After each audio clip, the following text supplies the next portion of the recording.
Assalamualaikum warahmatullahi wabarakatuh. Bismillahirrahmanirrahim. Alhamdulillahirabbil alamin. Wassalatu wassalamu ala asyrafil anbiya'i wal mursalin wa ala alihi wa sahbihi ajma'in. Qala rabbi shrah li sadri wa yassir li amri wahlul 'uqdatam min lisani.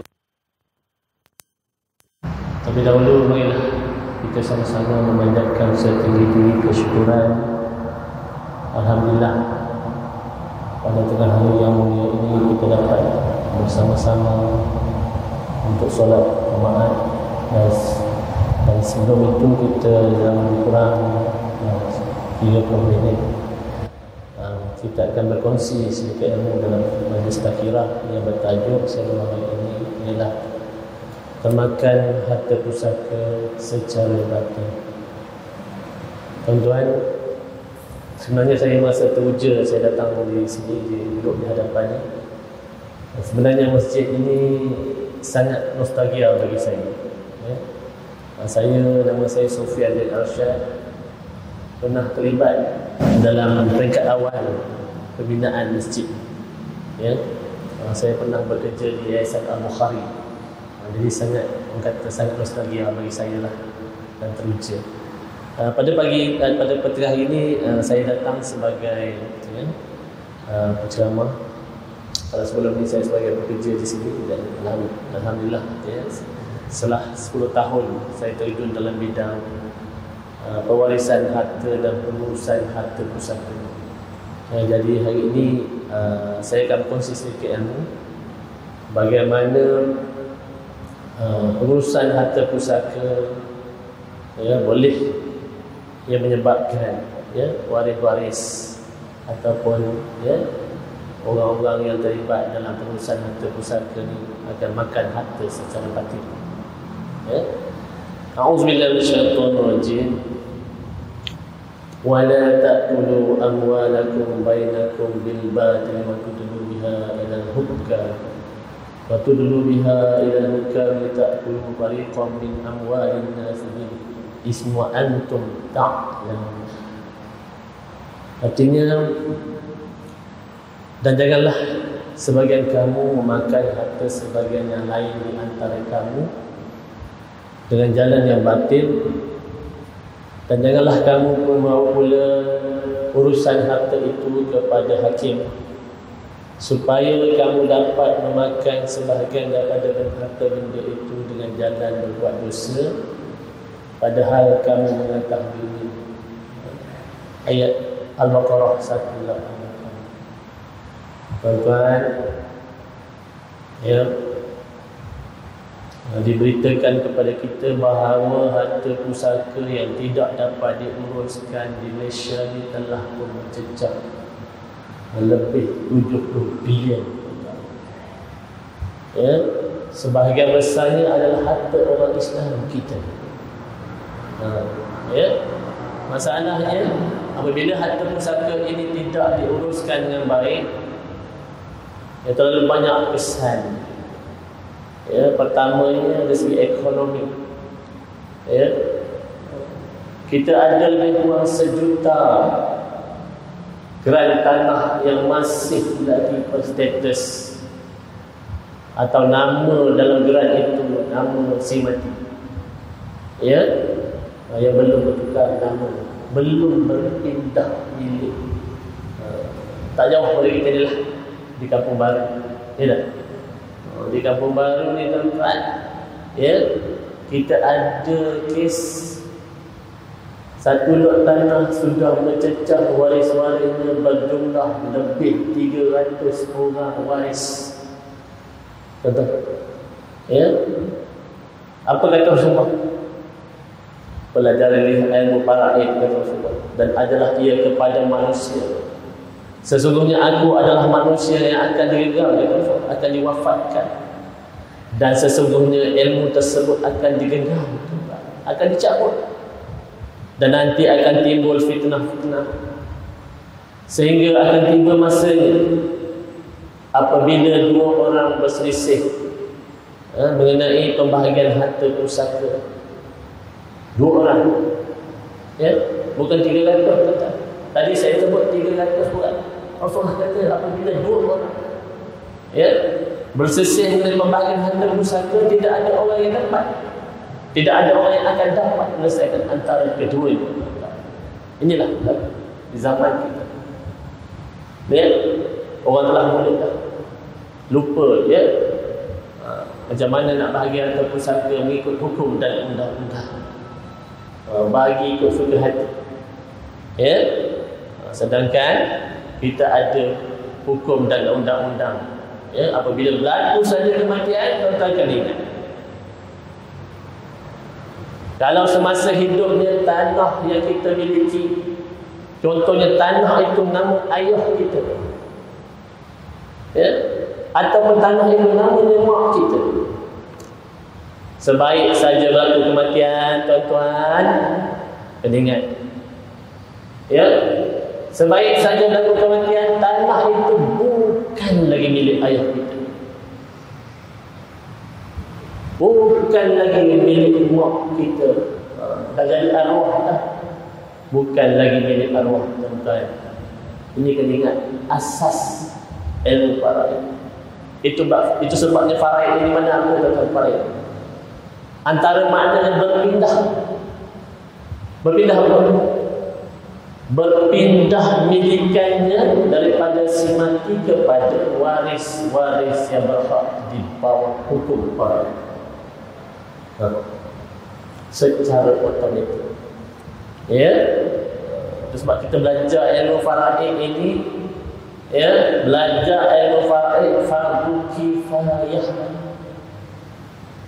Tetapi pelaksanaan hukum, ini yang saya nak tekankan.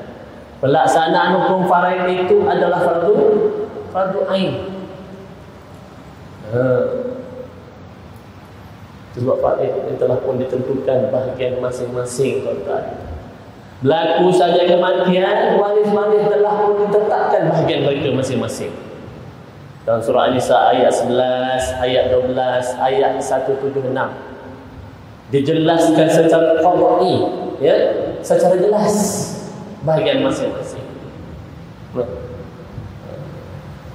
Sebabnya, ya, bila saya belajar berlaku kematian, ada 4 tugas waris-waris, tanggungjawab waris yang perlu disegerakan, tidak boleh dilengah, tuan-tuan. Yang pertamanya urus jenazah. Ini semua dah faham lah. Tak apa, urus jenazah ni betul, dia kata call masjid, call surah, ya tak? Wali-wali tak urus pun, tak pandai, tak apa. Tetapi 3 lagi, 3 lagi tanggungjawab yang waris yang perlu diselesaikan, ya. Dalam surah An-Nisa ayat 11 ayat 12 disebut 4 kali. Min ba'di wasiyati yusi biha aw dain. Sebelum pembahagian faraid itu ada 2 perkara yang perlu diselesaikan. Apa dia? Yang pertamanya hutang si mati yang perlu diselesaikan terlebih dahulu dengan segera. Tak boleh dilengah-lengahkan. Ya.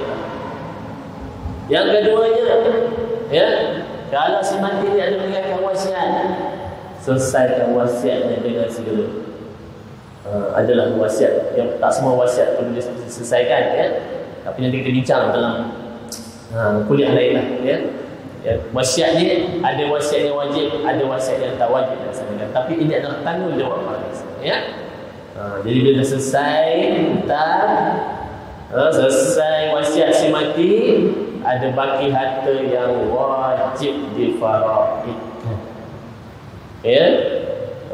Tapi malulah, tuan-tuan, ya. Kita ni suka melengok-lengok, ya. Ambil masa, tunggu nak kumpul adik-beradik, tak? Ya. Baru nak selesaikan. Ya. Saya pernah jumpa kes, ya, bertahun-tahun, ya. Ada yang saya pernah jumpa kes semenjak tahun 1872, sampai sekarang, kes pusaka masih belum selesai. Maknanya apa, tuan-tuan? Yang kita bimbang, ya, ada waris-waris yang termakan hak orang lain. Hanya kita timbangkan. Ya. Jadi kita tengok sikit, ya. Apa itu harta batil, tuan? Ya. Makna masuk harta batil ni menurut Ibnu Al-Arabi Al-Maliki, dia kata apa?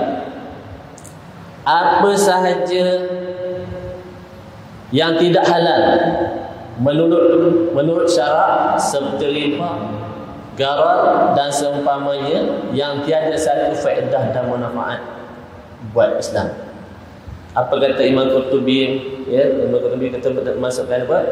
Perjudian, pertaruhan, penipuan, rampasan, khianat, mengingkari hak orang lain, mengambil hak orang lain. Ini yang banyak yang kita lupa. Mengambil hak orang lain apa? Melalui harta pusaka. Yang jarang kita yang kita bicarakan, ya. Yang kita tahu harta batil makan harta riba, makan harta rupakan, no. Makan harta curi, makan harta hasil penipuan. Ni bab pusaka ni sebenarnya banyak orang kita telah termakan, ya, harta pusaka secara sedar atau tidak. Ya, kita nak pergi beli makanan tengok logo je tak? Cari logo halal. Masuk kedai orang Islam pun kita tengok logo halal lah. Ada logo halal, tak ada logo halal. Rasulullah Islam kita tak masuk. Sampai macam itu setengah orang ya. Tetapi duit yang kita beli makanan tu tuan-tuan nak tengok tak tuan-tuan? Ada logo halal tak? Sumber, ya, harta yang kita gunakan untuk beli makanan, termasuklah harta pusaka. Ya, harta pusaka ni ada dua cara yang menyebabkan orang kita ni termakan harta secara batin. Yang pertamanya, semasa hidup, ya, orang yang punya harta ni bagaimana dia kumpulkan harta ni? Ni tuan-tuan, wali-wali tak pernah tanya, tuan-tuan. Tak. Kita ni lah, bila kita ada harta, itu sebabnya harta ini harta yang diberi kepada kita ni hanyalah pinjaman, ada tanggungjawab ke atas kita. Ya, itu sebabnya kita ni diberi ruang semasa kita hidup. Ya, kita boleh membahagikan harta kita semasa kita hidup. Kalau rasa-rasa tak sempat, kita boleh rancang, boleh buat wasiat, boleh buat hibah, ya, boleh buat melalui amanah, boleh. Tapi inilah kelemahan kita. Sayang harta tak kena tempat. Ya, udahlah sumber itu dicari, tidak kena tempat. Punca harta tersebut sendiri sudah batil, apalagi kita wariskan.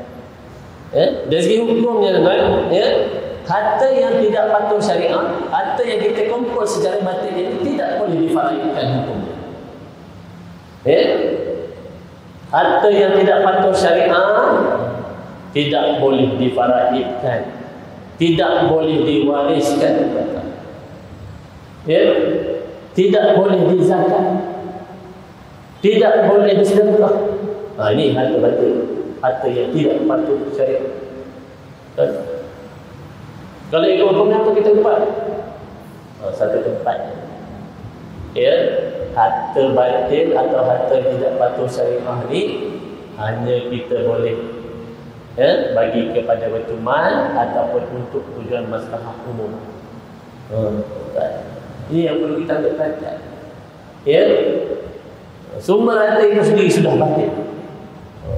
Wali-wali tak tahu. Ada harta 7 keturunan tak habis. Tak. 7 keturunan tak habis dia kata harta. Rupanya tuan-tuan, yang kita bimbang 7 keturunan yang bakal kita tinggalkan ini harta ni, ya, makan harta secara batin. Tak sedar, tak. Dia tak sedar. Saya kata tadi, harta ni tak ada lebur, tuan-tuan. Makanan ada lebur. Duit kita ada lebur tak? Tak ada. Rumah kita ada logo tak? Rumah pusaka ada logo tak? Saya kata di kampung baru tu, di kampung baru kita kampung baru. Satu lot tanah 300 orang. Jadi maknanya hak dia 300 orang dapat hak kan? Nampak? Ya? Ini yang kita perlu ambil perhatian. Ya? Saya hampir seluruh Malaysia ceramah ya mengenai harta batin ini melalui harta pusaka. Itu yang pertama, sumber itu sendiri. Ya, bila sumber itu tidak patuh syariat, dia tidak boleh diwariskan. Ini kena diperhatikan. Tuan-tuan, ada insurans konvensional. Saya kena beritahu. Antara ini patuan itu dikeluarkan oleh Majlis Patuan Kebangsaan. Apa kata Majlis Patuan Kebangsaan? Kata apa? Insurans konvensional, harta yang tidak patuh syariah, yang tidak boleh diwariskan, yang tidak boleh difaraidkan kepada waris-waris. Kena ambil perhatian lah, ya. Siapa-siapa yang ada insurans konvensional, ambil perhatian. Kalau sebelum ni tuan-tuan tak tahu, hari ni saya bagi tahu. Ya, ini salah satu. Banyak lagi lah. Ya, yang perlu kita tengok, kita muhasabah. Maklumlah sebelum ni mungkin kita ada buat kerja tertentu, ya, yang menyebabkan harta tersebut tidak patuh syariah. Jadi inilah masanya tuan-tuan nak buat pembersihan harta. Ya, kita boleh bersihkan harta ini. Yang keduanya, apabila berlaku kematian, walaupun harta itu telah dibersihkan, tetapi waris-waris pula termakan harta batin, harta bersih, tetapi sebab dia tidak dibahagi mengikut hukum pun menjadi harta batil juga. Walaupun harta dari hasilnya puncanya harta yang bersih, tetapi dibahagi tidak mengikut hukum dan tidak mengikut undang-undang. Ini tuan-tuan, ya, negara kita ada undang-undang yang perlu kita ikuti. Bila ada harta pusaka, tuan-tuan, kena melalui dua proses undang-undang, undang-undang sivil dan undang-undang syariah. Saya cakap secara umum sajalah, ya. Nanti mungkin kita ada kelas yang detail, kita akan bicarakan secara detail. Maknanya apabila berlaku satu kematian, saya kata tadi, ya, secara otomatiknya harta itu berpindah tangan kepada waris-waris yang berhak di bawah hukum farad. Ya, maknanya berlaku saja kematian, yang rumah atau tanah ayah kita tinggal tadi itu berpindah kepada waris-waris. Waris-waris wajib ikut hukum farad. Tetapi ada kaedah. Dah tahu bahagian masing-masing, ya, waris yang dapat bahagian ni boleh lepaskan bahagian ni. Tapi maklumlah tuan-tuan, ya, kita ni ilmu faraid tak sampai kat kita dah. Tak pernah pun pergi kelas faraid. Macam mana kita nak tahu, tuan-tuan? Dan sebab pentingnya kita merujuk, buat rujukan. Sekarang ni ada apps, tuan-tuan, ya. Ada apps, tuan-tuan boleh tengok kiraan faraid, ya. Banyak apps lah, tuan-tuan boleh search lah dalam Mr. Google, ya. Tanya Pak Google. Tetapi masalah dia bukan pembagian faraid itu. Yang menjadi cabaran ialah kita nak melaksanakannya. Ya, kiraan faraid mudah, tuan-tuan. Ya, yang menjadi cabaran besar kita ialah untuk membahagi-bahagikan, ya, antara waris-waris. Apa yang paling disuka kita? Contoh, rumah. Anak ada 5 dah, rumah ada 1. Ini menjadi cabaran lah kepada kita. Ya, menyebabkan orang kita tak urus satu persatu. Dia kata sayang rumah. Rumah pusaka sayang. Siapa tak sayang? Sayang tak? Tapi kena dengan betul lah kita bagi. Betul. Ini ada yang cuba bolot harta, ya, ada yang buat penipuan, ya, macam-macam cara, tuan-tuan, untuk dapatkan harta yang ditinggalkan oleh orang tua mereka. Pengalaman saya hampir 10 tahun ni memang macam-macam, ya, macam-macam, ya. Ada yang Tadi disebut dalam ayat 188 surah Al-Baqarah tadi, dibawa kepada hakim. Ya? Dalam ayat tadi disebut dibawa kepada hakim. Salah satu contohnya macam mana tuan-tuan? Salah satu contohnya tadi 5 orang adik-beradik. Tetapi di hadapan hakim, di depan hakim dia kata 2 orang sahaja. Inilah tuan-tuan. Inilah antara-antaranya yang disebut dalam Quran itu. Dalam surah Al-Baqarah 188. Dibawa kepada hakim, hakim kata hakim. Sebab hakim tak buat siasatan, terus tak dia dapat saja information, dia terus bagi. Ini masalah. Ya? Maknanya orang 2 orang tadi akan makan apa? Harta sekali. Yang keduanya, ya, dibawa juga ke depan hakim. Arwah meninggalkan banyak harta, tetapi sebahagian harta saja yang diklaim. Harta yang daftar, anak, rumah, kereta, akaun. Tetapi tuan-tuan kena ingat, bila dikatakan harta ataupun harta pusaka, dia bukan saja rumah, bukan saja kereta, bukan saja akaun. Ya, perabot dalam rumah, perabot kita dalam rumah, itu pun harta pusaka, tuan-tuan. Kayu golf, tuan-tuan percaya tak? Kayu golf, kayu golf, pancing, pakaian, tuan-tuan. Harta seliput kita di luar itu pun adalah harta yang bakal menjadi harta pusaka yang wajib difaraikan. Tapi mana-mana pun perundingan pembagian harta pusaka tak pernah disebut. Barang kemas biasanya hilang lah. Barang kemas, dia kata barang kemas ni untuk orang perempuan, orang lelaki tak perlu. Ni antara-antaranya lah, tuan-tuan ya. Saya cuba highlightkan sikit-sikit supaya kita ambil perhatian hari ini, tuan-tuan. Buka mata. Ya.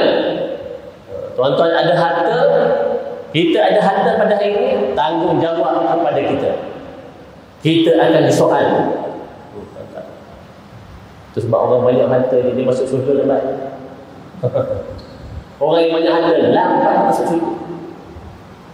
Sebab apa? Dia akan dihisap. Tanggungjawab pada kita bila kita ada harta, kena jaga harta kita. Semasa hidup kita kena selesaikan. Kalau tak sempat kita nak sedekah masa hidup, buat wasiat masa hidup. Tak sempat kita nak bagi anak-anak masa hidup, kita buat melalui hibah. Ya, buat melalui amanah. Tapi inilah kelemahan orang kita. Saya letakkan tempat yang menyebabkan bukan saja kita menanggung dosa, tetapi waris-waris kita juga bakal menanggung dosa akibat dosa kita. Ini yang kita, ya. Yang pertama tadi, harta kita belum sempat dibersihkan, waris-waris tak ada. Ya. Yang keduanya, ya, bila ada harta, ya, ada hutang, tak sempat diselesaikan. Ini masalah. Ya. Yang seterusnya, waris-waris tidak ikut hukum bagi harta yang kita tinggalkan. Ini lagi parah, tuan-tuan. Lagi parah pula. Ya, harta menyebabkan waris-waris kita menanggung dosa sepanjang hayat, tuan-tuan. Sepanjang hayat kita, sebab dia makan hasil itu harta batin. Ini yang kita bimbang. Ya, yang wajib, ya, yang kita bila ada harta semasa hidup, kita selesaikan terlebih dahulu. Ya. Kita tengok satu lagi hadis apa kata Rasulullah SAW. Barang siapa yang mengambil hak seseorang Muslim dengan sumpahnya, maka sesungguhnya Allah Ta'ala mewajibkan dirinya masuk neraka, ya, dan mengharamkannya masuk ke syurga. Lalu seseorang lelaki bertanya, walaupun dalam perkara yang kecil ya Rasulullah? Rasulullah kata, ya, walaupun hanya sebatang duri. Ya, mana sekecil-kecil pun kalau kita mengambil hak orang, tuan-tuan, akibatnya sangat besar, tuan-tuan, ya. Antara akibat-akibat dia apa, tuan-tuan? Yang pertamanya, apa kata penulis dalam buku yang saya ambil ni, yang pertama dia kata hilang keberkatan hidup. Ini kita tak nampak, tuan-tuan, ya. Hasil kajian menunjukkan bahawa, ya, ada penyakit-penyakit tertentu yang tidak boleh dikesan. Sebab apa? Ni tuan-tuan tengok balik.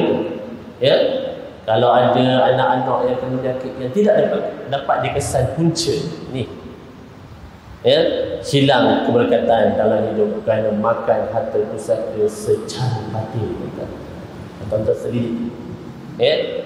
Yang keduanya, doa tidak diterima oleh Allah. Orang yang makan harta batil. Doa tidak diterima. Yang ketiga ni kita apa? Tiap-tiap daging yang tumbuh dari benda yang haram, maka nerakalah lebih utama untuknya, kata Rasulullah. Ya, bayang tuan-tuan. Sebabnya kalau kita tengok dalam satu riwayat, ya, Sayyidina Abu Bakar, ya, minum susu. Tanya susu ni, ya, hasil daripada kata yang batil. Dia muntahkan balik susu tersebut. Sama begitu sahabat. Ya, kita tak begitu dah. Ya. Yang seterusnya apa dia? Hati menjadi keras. Imam Ahmad ditanya bagaimana cara membuatkan hati. Masalah dia. Beliau menjawab dengan memakan makanan yang halal. Bukan saja makanan itu halal, punca beli makanan itu juga mestilah halal. Tuan-tuan, yang kita tengok makanan ada logo dah. Ni PT hok kita bawa, hok nak beli makanan itu juga mestilah halal. Yang ketujuhnya apa? Yang keempat, kelima, kelima, tidak mendapat pedoman yang benar dalam melakukan ibadat.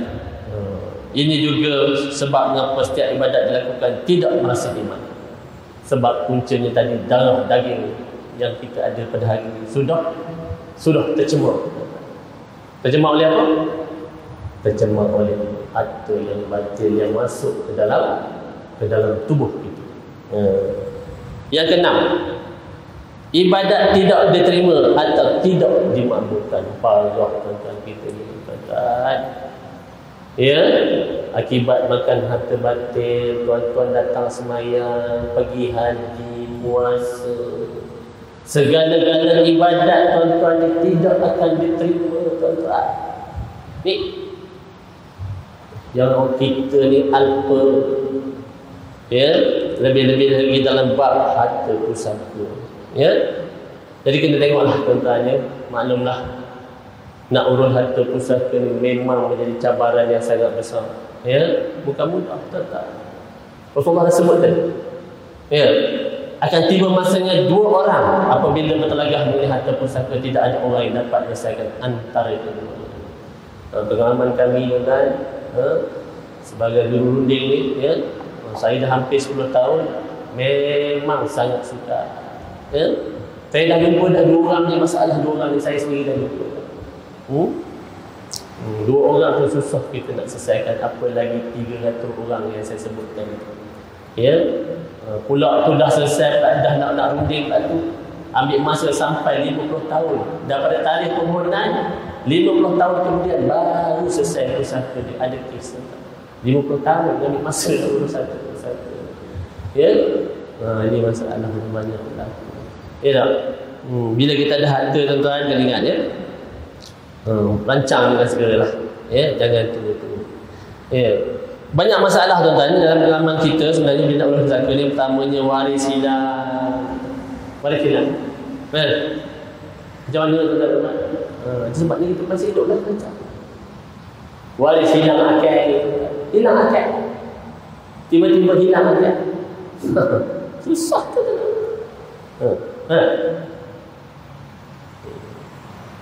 Ini ya, hilang kuasa undang-undang, tuan-tuan. Ada orang yang hilang kuasa undang-undang sebab bankrupt.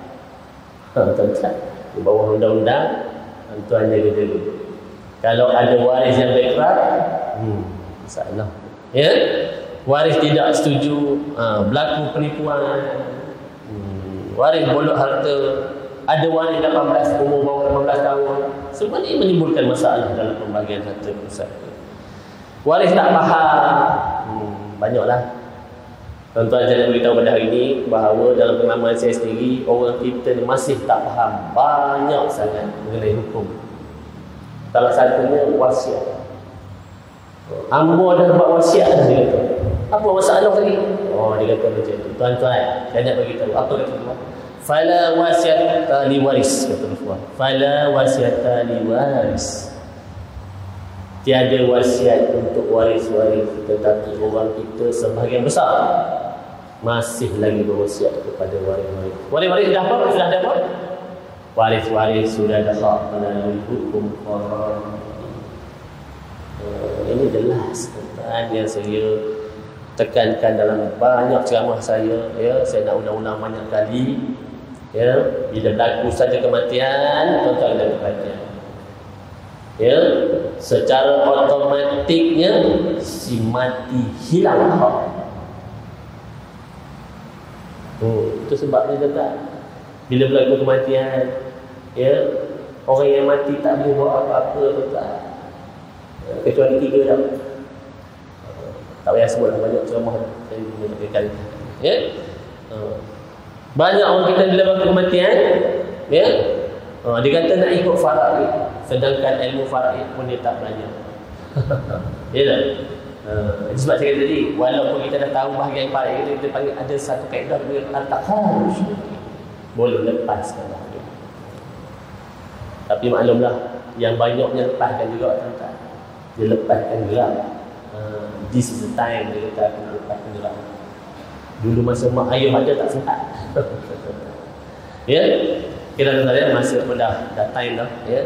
Cumanya saya nak beberapa kali berpesan supaya bila kita ada harta ni kita urus atau rancang. Kalau tak tahu macam mana nak buat, hubungilah orang tertentu, hubungilah ataupun banyak kelas-kelas kan, tak? MAIS pun ni ataupun di MAIS ni pun ada, ya. Banyak kelas ataupun kursus yang telah dilaksanakan. Tuan-tuan ni boleh hubungi saya kalau nak apa-apa hal pun. Tuan-tuan boleh hubungi pihak masjid, nanti kita mungkin buat satu kelas, ya, tiap-tiap bulan. Maknanya saya boleh beritahu lah. InsyaAllah kita akan buat kelas di sini, ya.